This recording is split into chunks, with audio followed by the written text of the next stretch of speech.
What's up, everyone? Heartcore here. How is everybody doing? It's been a while. I miss you all.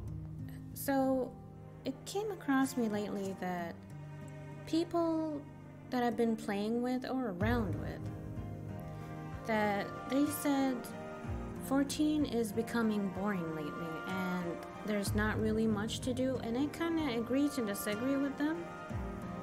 And this is kind of why we are making this video today. And joining me here is Sigma 6 and Kaiser Wolf. Say hi, guys.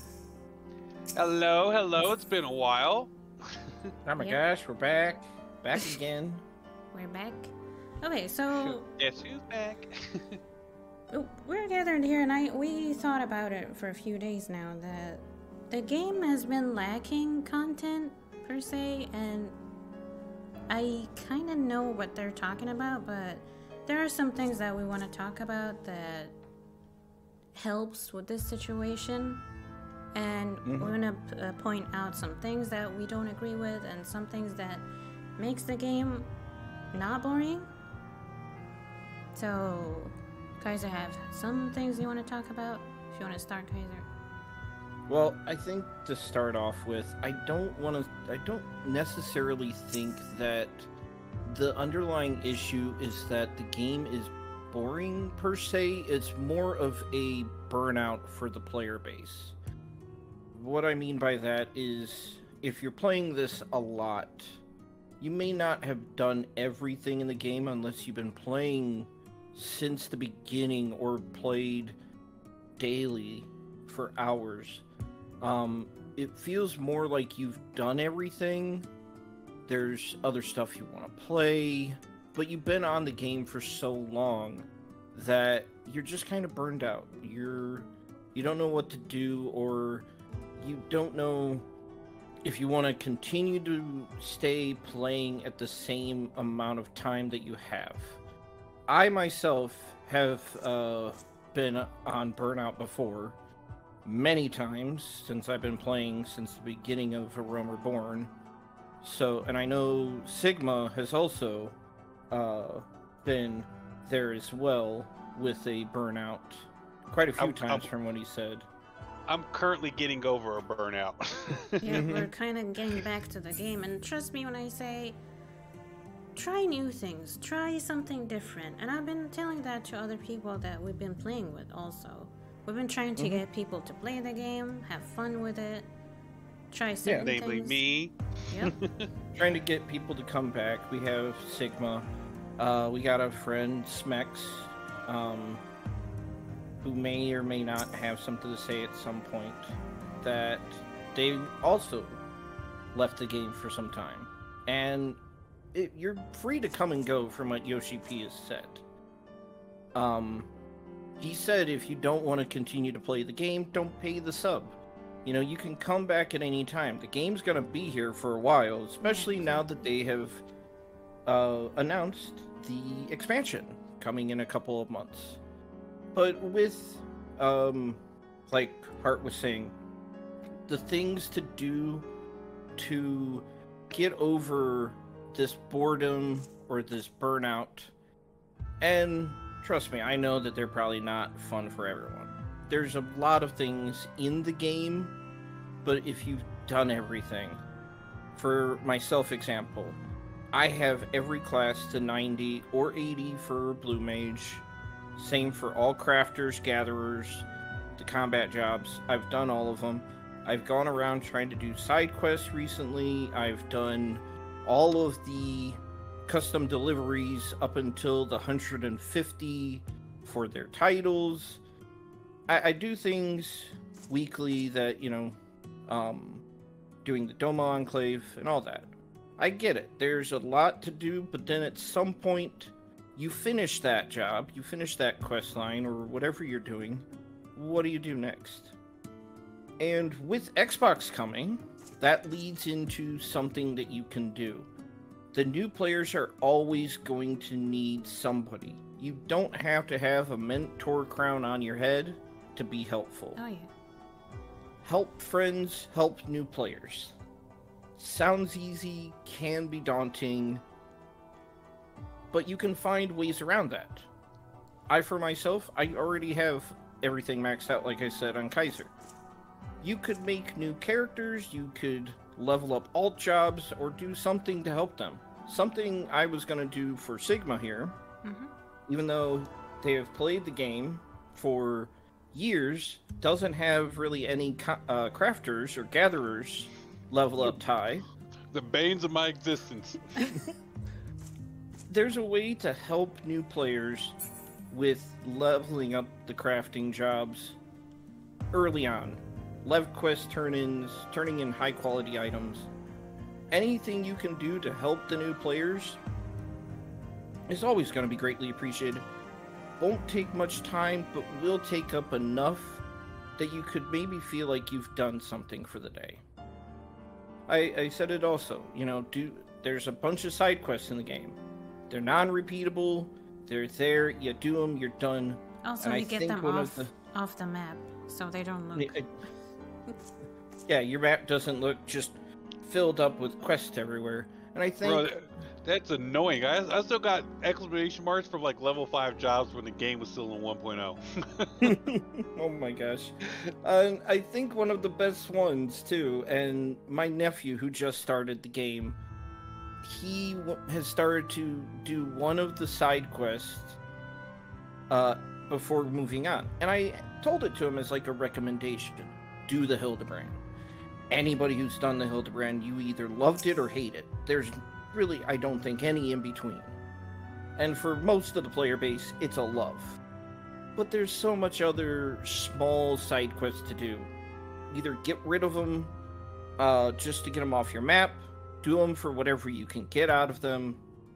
There's a million and one ways. And again, could sound boring.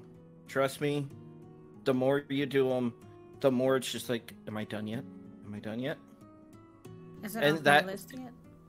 Yeah, and that goes for another set of quests that are separate to me, personally, from the side quests. The repeatable, dreaded relic quests. Oh no. And Stigma is giving it as I think anybody would. I'm resisting. They are daunting quests, and anybody who's done them when they first came out will tell you they were worse, but it doesn't make them better. Again, this is just something to do to kind of stave off boredom while staying on the game. I mean, honestly, the new relic that we were talking about, Endwalker relics, they're not as bad as we thought when it came out. So you only need the tombstones, which requires you to do dailies, or not dailies. The roulettes. Oh, it's daily roulettes. Yeah. Or anything to get the tombstone. Yeah. And yes, it's almost the most handheld or hand-holding relic in the game. There's no extra steps of going and doing these specific things to do each individual step. It's still steps and it still takes time, but there's fast ways of doing it. But you have to be willing to put in the minor grind for... Yeah, they're not like time sinks and money sinks like the Realm Reborn Zodiacs and the Anima Zodiacs. Those ones... Anima they made was them more a lot of a money easier. sink. Yeah, they're a lot easier now. But boy, oh boy, did you get like a beginning into a completed state, like a fully completed one? My first burnout happened because I was grinding for those weapons, and it was namely because I did at the time I completed bards, I completed dragoons, and I think at the time when I was going for my ninja, and I think I got like 75. Yeah, the Realm Reborn one. And then I think by the time I took interest in them, they were already obsolete weapons. But one of the true end games for any person that's been playing Final Fantasy XIV, which I'm sure Kaiser is going to get into, and I'm not going to overshadow that, is the glam system and getting stuff to. Any person that knows to get like a level 80 stuff, they'll sit there and they'll go through like all these different starter towns and like all these different towns just to comb through all these different armor pieces, just to try to get your character in this like unique little setup and stuff. And that is another reason that allows people to go back and replay a lot of those dungeons, because some of these armor pieces do take time to drop. Some of them have like really low drop rates. I remember these bone wicking boots when they first came out. I must have ran this dungeon 1 billion times for these boots, for like every single one of the jobs that offered them. And it was such a pain in the butt to get, but I reran like the freaking was it the compass map? I must have reran that thing 1 billion times. Yes, I must have reran that dungeon like 1 billion times.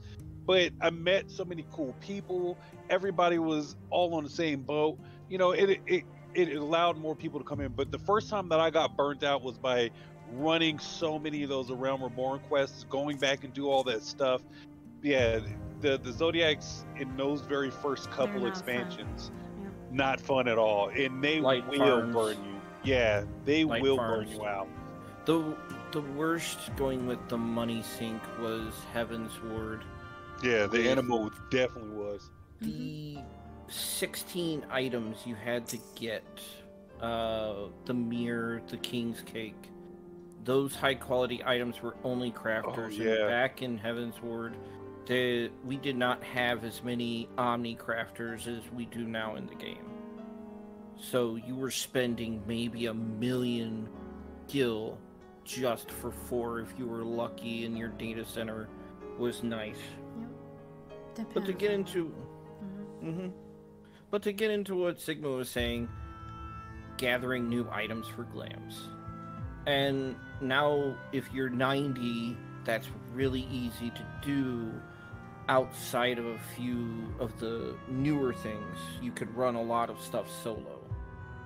The raids might be the harder part, because you can't do raids solo that are, I would say, the 80 raids might be a bit hard for some of the player base or some of the jobs. Yeah. I think Warrior and maybe a few of the other tanks or healers could probably do it. DPS, you have to really know when to heal, because I've tried to get a scythe from the level 75 dungeon since Shadowbringers, and I have not been able to get it. So it can take time, but I also am not running it constantly over and over again. So it didn't get burned out or like feel like it's boring, it's getting repetitive. Like we can understand that. But if I ever need to do a level 75 dungeon or anywhere in that range, I go back to that dungeon, hoping, praying. Like you might not know. Like the first time you do it, it's right there. So it's always like, especially with RNG. So I can totally understand that. But what we're trying to say is, there's many possibilities. Like the game is huge. It has a lot of things to do with it. And you can do a lot of things, events, all kind of stuff. Yeah, and there's so many things in the game. Like everything at the Gold Saucer, you know, is as often as you see people in the Gold Saucer, there's a lot of things that's out there that people aren't taking advantage of. Triple Triad is a huge thing. I mean, hell, there's tournaments for those where you can win unique cards. Hell, there's even Fashion Report. I forget about that all the time. The minion battle system, which is like the mini Pokemon systems. It gives you a reason to collect minions. Yeah, the Chocobo races are freaking fun, because you get to raise your own Chocobo and register them. If you go with some of your friends who that's all they do, you're dead last every time. Yeah, you're never getting that. There's just so many different things that's in here that you can do that would help you. What started causing me to get out of my most recent burnout, you know, I was heavily involved in FC and helping out FC members, and you know, working a full-time job, and then I became a streamer, and that put a lot of toll on me. And I was still going to I was getting my master's degree at the time, and I was just overburdened just in real life, and as far as gaming was concerned, there was a lot of things I was taking on at once, and I was on a long hiatus. I'm just now recovering from a 1.5 year hiatus. Actually, it's almost been like 2.5 years. And Kaiser and Heart's been slowly dragging me out of the shadow to see the light. Kicking and screaming. Oh yeah, surely kicking and screaming. And some of the events... last night I said, no, get back to doing your quest, sir. You still have quests to do for Endwalker. I've made so much progress in the game in such a short amount of time. And you got the mount so you wanted so much. Yeah, some of the mounts, some of the events that I started doing slowly started to grind me back in, but they're all events and ideas or like concepts in the games that I didn't really at first like because I didn't understand the concept. When I was coming back into it, it was the Moogle Tombstone event, not the one that's currently going on now, but the one that was... that one going on yet. That was... I don't think that's going to be until after FF16 event. Yeah, because the last one that recently that was up. So the one before that one, I think... Moogle Tomes of Genesis Part 1, which is why I feel that there's going to be a Part 2, which should come in May. It'll probably be May to the expansion day. Yes. And then I started getting into PvP. And the reason why we started doing PvP, one of our first YouTube videos that we ended up doing with Heart, when we were talking about like the troubles with PvP. Yes. After that video, I was dedicated. You know, it was the spark that at first when I got into it, I didn't understand the concept of PvP versus like the actual PvP section. And when I started doing PvP, it drew me back into the game because I was in the process of getting these Moogle Tombstones for this event, and I must have ran Praetorium like a billion times, and I was like, well, I'm getting burnt out on running that. I'm just about to stop done doing that. And there was all these different glam items that I didn't even bother looking at in PvP because at the time I wasn't interested in that content. So I was like, well, I guess now, you know, I might as well, you know, play some jobs that I haven't played, get into PvP. And then that video, the idea for that video, we were saying that some jobs are just way too overpowered in PvP. And then after that, it was like this light bulb kicked in. And I was like, well, I can do 3 things at once. I can get experience by playing PvP. I can get, you know, items that I want for glams from off of PvP. And then I can also get Moogle Tombstones. And after that event ended, I kept going, and I was logging into the game just to get in and do PvP. And now knowing what the concept was, I came up with this new goal, which was getting the Core 7 mount. Whoever hasn't seen it, that's that silver Gabi, you know, mech mount. And in order for you to get it, you have to go on to a certain map and get 100 victories on that map alone. So I at this point I was committed. I was like, well, since I'm playing PvP and I'm doing this thing for the tombstones, I can try to close that gap and try to get that mount. And slowly but surely after that event had ended, that new goal kept me going back to those PvP maps. And even though that rotation was once every 3 days, every 3 days when that map came up, I was on it dedicated. In there 5 times. Dedicated. And at least. Yeah, I remember. I was like, these are my goals. I'm gonna try to. I won't stop until I get this amount of wins. And then by doing that, you know, it allowed me to re-spark that vigor that I had that made me love the game so much on content that I completely overlooked because I didn't understand it at one point and it just didn't interest me. And then all of a sudden, I got back into the game slowly but surely. And then now I have fun starting to play all the other things that I haven't even begun considering. Like Kaiser was saying, I've been playing this game since, you know, 1.0, before it was A Realm Reborn. And even though this isn't my original character, I've had of the character. It's not just solely a Final Fantasy 14 issue. I played Final Fantasy 11, and I absolutely hated crafting in that game too. So it's not the fact that I don't do it because I'm terrible at it. It's just one of those things that it just never interested me. And maybe in the future, we'll have Sigma compare the two and see if he enjoys 14's crafting or if it's become a bane. That actually brings us to the point that when I said try new things, like we started bringing in new people to the game or telling them about the game, which is like maybe 3 people now, Kaiser? One of which is your nephew. He's trying to... Yeah, my nephew, Sigma's friend Roxas. And it feels like we're doing something... It feels like we're doing something new. It feels like we're having fun more. We're helping them. It makes us want to go back to the game more. Yeah, well, when they're not skipping cutscenes, you know... Whoa. This isn't about me. Well, I'm just saying... about me. Okay. I'm just saying...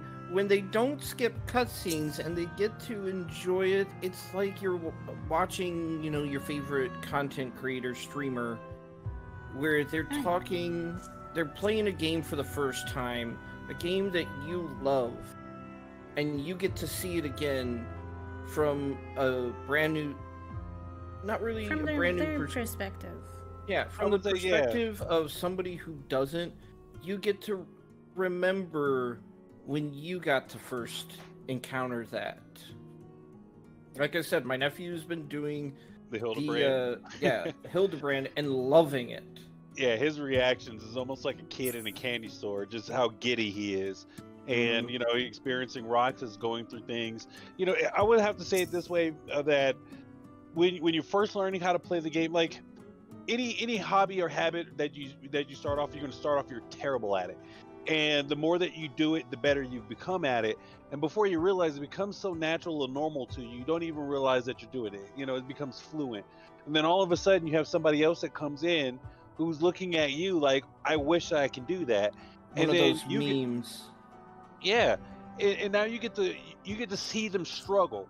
And then at one point you were like, hey, look, you know, this, you're doing it wrong. Here's a little hit for you. And at some point, you know, you become that mentor. Like Kaiser was saying, you don't have to have the mentor crown to mentor a new player, especially with the new Xbox players coming in. There's a whole flood of new people that's never played this game. So there's going to be new people that's going to be walking around and have no idea what the heck they're doing.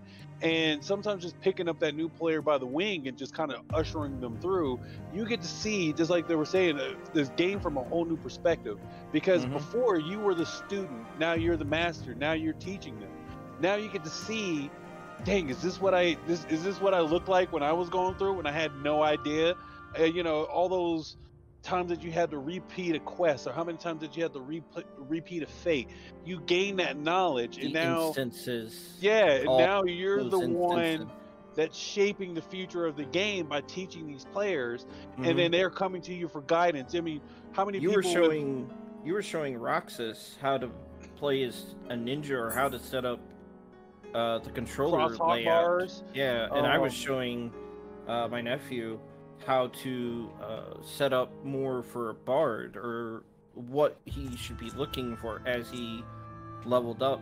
Yeah, it makes it easier for them to understand the game and not be angry or frustrated on how to do it. But like we said, it's just that make it easier for them to understand the game and get to it. Yeah, help them where you can, but don't spoil it for them. Yeah. Because I know that, you know, my nephew, he'll probably change up how he does things from what I do. Probably.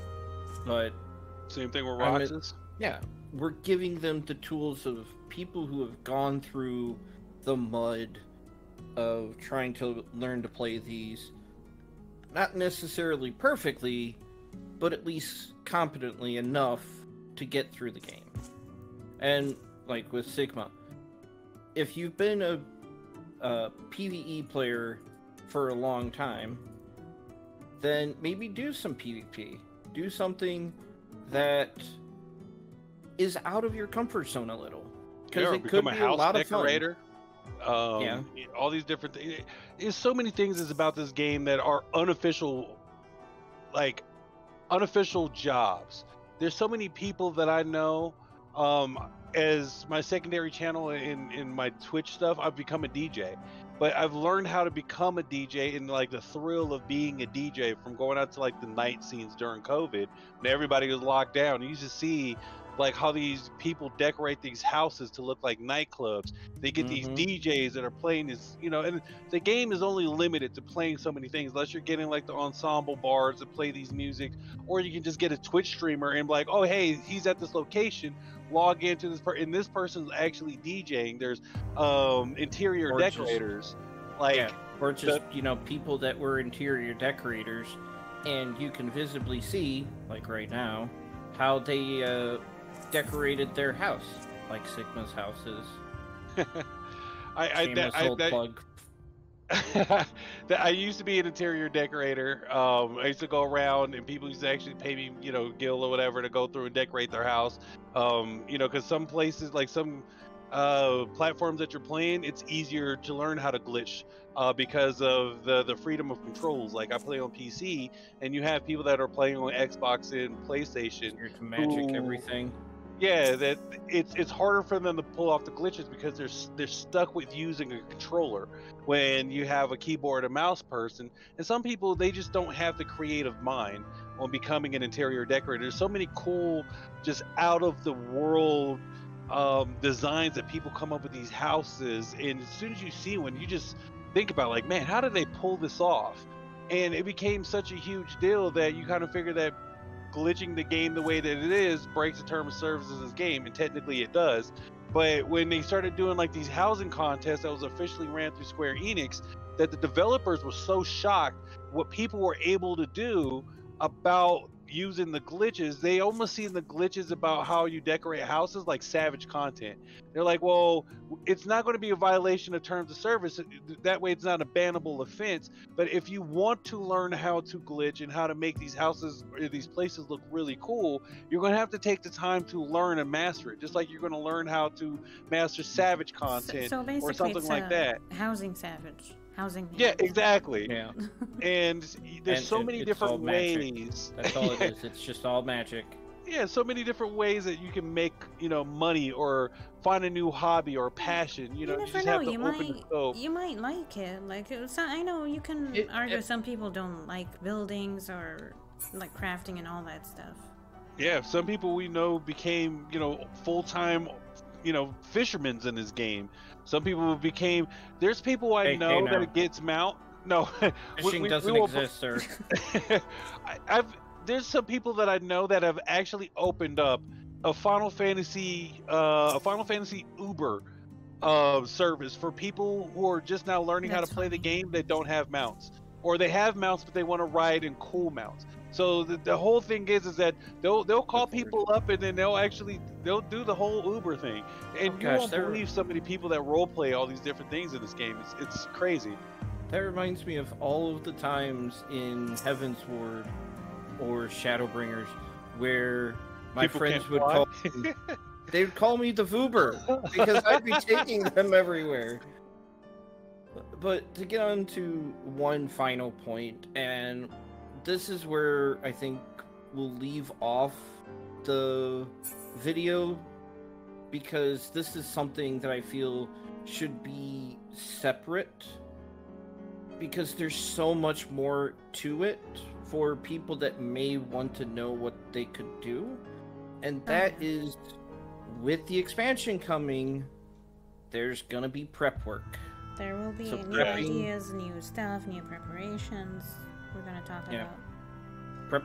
Just preparing for the expansion, especially for any of the new players or the players that they weren't at Endgame for Shadowbringers when Endwalker came out. Well, what can you do to prepare from people who have gone through it multiple times? We have some ideas, some advices, but we're going to talk about it in the next video.